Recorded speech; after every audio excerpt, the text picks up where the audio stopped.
Kia ora tātou katoa. Well, I'm talking really about a culture change in this country, or at least we're a long way down a track to a culture change. When I started research on Maori Crown relationships 40 years ago now, Maori activists like Ranginui Walker in Auckland used to say to me, the future for Maori was hopeless. I used to say to him, listen, cheer up, Rangi, I'm more optimistic than that. As a child, however, I witnessed Auckland Council taking steps to evict Ngāti Whātua of Orake from the Okahu Bay homes. Some of the homes, of course, to be frank, were little better than lean-to shacks. But when fires took over there, the site was pretty much horrific. And it was done, of course, because there was going to be a royal visit, and the Auckland Council was afraid that if they took the royal party through past that those rundown hovels, it wouldn't be good. My father had worked in Maori affairs for years. That was my whole background, of course, and he had wanted to go down because some of the friends he was working with were living in that area. He put his head on the steering wheel and cried.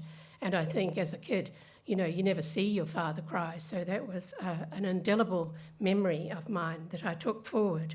My training in teenage years was, in fact, of course, that you could change things. Individuals could change them if you committed to it.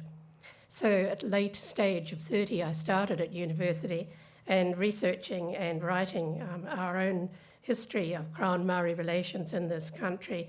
I must say I found myself often dismayed, really, over government records, how over so many decades things had been so ruthless and even deliberately destructive of Maori society and welfare.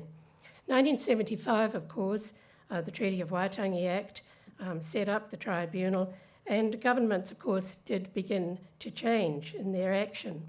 Those early tribunal reports drew attention to the pollution of the reefs at Waitara and Taranaki, the pollution of the Kaituna River, and the Manukau Harbour, which gradually has improved. And I can watch that every time I go to Auckland and pass by the change of even creating beaches there where they were not there before. So those early reports and the 1985 move to allow research and hearings back to 1840 started really to create what you could say is a revolutionary change in people's attitudes, as the many tribunal hearings and settlements, of course, from the 1990s started to hit the headlines. People's attitudes have changed, but really gradually, but at the same time, our culture has been enriched hugely, and a start of more equitable relationships, I think, has gone a fair way and continues, of course. And it's now, of course, part of the current research that I continue. I think the work of settlements and the aim of settlements, which is easily forgotten, is to build a basis for better Maori Crown relationships. And this has expanded with the new Te Ara Whiti that was set up back in December last year. It brings together the several groups that are working on settlements and also in ensuring that they are implemented. One of the things that Finlayson mentioned recently at a law school lecture is he's afraid that governments forget. He said, Claudia, they have no memory. Governments have no memory.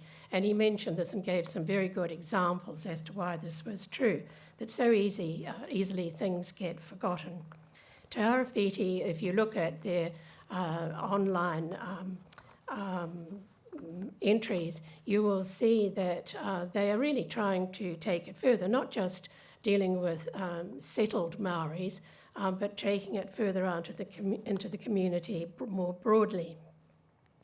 So it's taken 40 years. If you go back to 1975, it has been really a very gradual evolutionary change, and it has asked for what I would call a revolutionary change in people's mindsets, in our mindsets as a nation, and I think Cowan has touched on this tonight. It also, Chloe has too, that perhaps there needs to be something like a revolutionary change in our political scene too. And the reason I mention this is really that if we're talking about a fairer and just society, we have made changes and we can continue to do those. So what are we going to do about climate change? Well, we need concerted action. There's obviously no doubt about that. We can influence and lead change, but we need to commit to build and achieve by taking small steps, but bringing together those small steps into a broad sector-wide strategy, I think. How? Well, it's a little bit naughty of me to suggest this, but it does seem to me that we achieved in the area of treaty settlements by more or less generally cross-party agreement that it was worth doing. Can't we do something similar with climate change? A cross-party agreed strategy with a political will to read a transitional and transformational climate change strategy for New Zealand, one that will mean that as New Zealanders we have a vision that we can lead the world, we can lead it in climate change.